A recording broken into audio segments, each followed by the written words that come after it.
In this video, we'll demonstrate how to work with a single 48 tubes to ensure the integrity and longevity of the tubes.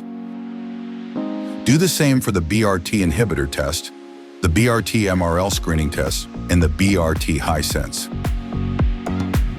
Please read the instruction manual carefully before performing the first test. Prepare lyophilized negative and positive controls as described.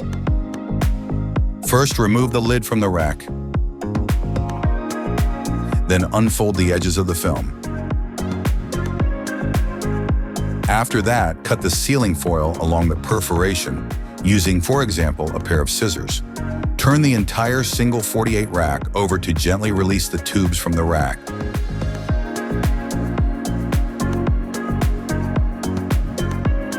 Then carefully pull on a tube to remove it from the film. This helps keep any unused tubes sealed and preserved for future use. For easier handling, we recommend placing the tubes in an empty holder frame. Please note that once opened, tubes should be processed promptly to prevent drying out. By following these steps, you can ensure the longevity of the tubes. Next, label the tubes: negative control, positive control, and sample number.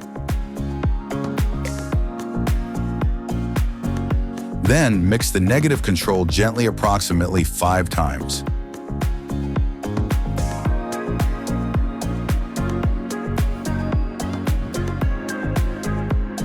Setting the pipette to 100 microliters. Pipette the negative control into the first tube and discard the pipette tip.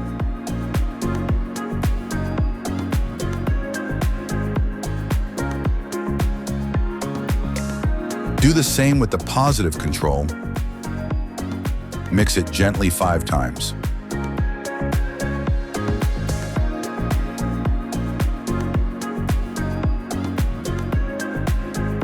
With a new pipette tip, pipette the positive control into the second tube.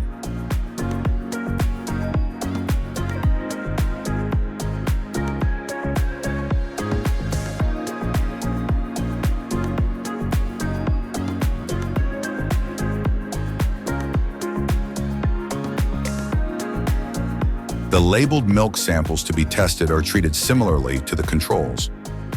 Mix it gently 5 times.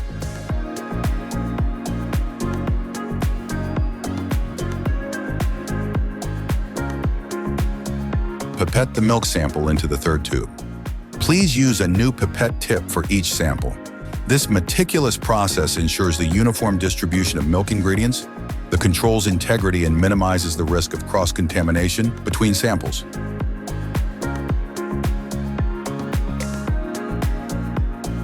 Please remember, only milk samples of high quality will produce correct inhibitor testing results.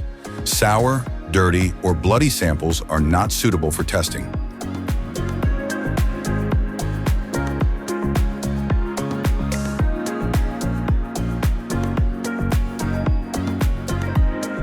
Next, place the tubes in the preheated incubator.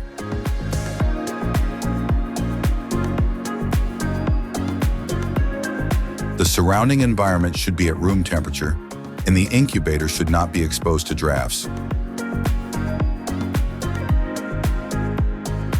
Set the incubation time on the timer.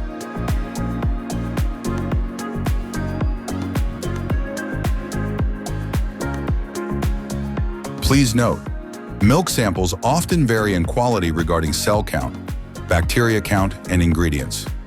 Therefore, it is normal for samples tested in a single approach to require slightly different incubation times.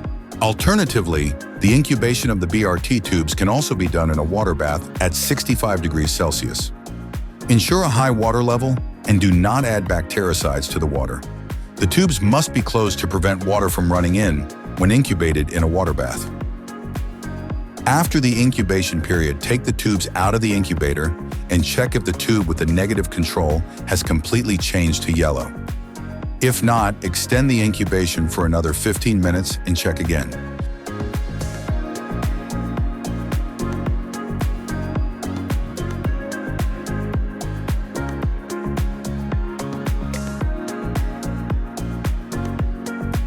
To evaluate, compare the color of the tube with positive control and negative control with the color of the test sample tube. The test medium of the tube with sample number 1 has decolorized to yellow, indicating that this sample is inhibitor-free. The test medium of the tube with sample number 2 is slightly darker than the negative control, but distinctly different from the blue of the positive control.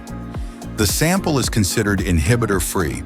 The test medium of the tube with sample number 3 is as blue as the positive control, indicating that the sample is inhibitor-positive. Please always remember, the milk sample on top of the test medium can absorb the blue dye of the test medium and therefore appear darker on the surface. This is normal. The coloration on top of the test medium is not considered for evaluation. Thank you for watching. The BRT test systems for the reliable detection of inhibitors in milk for inspection associations, for dairies, and for milk producers.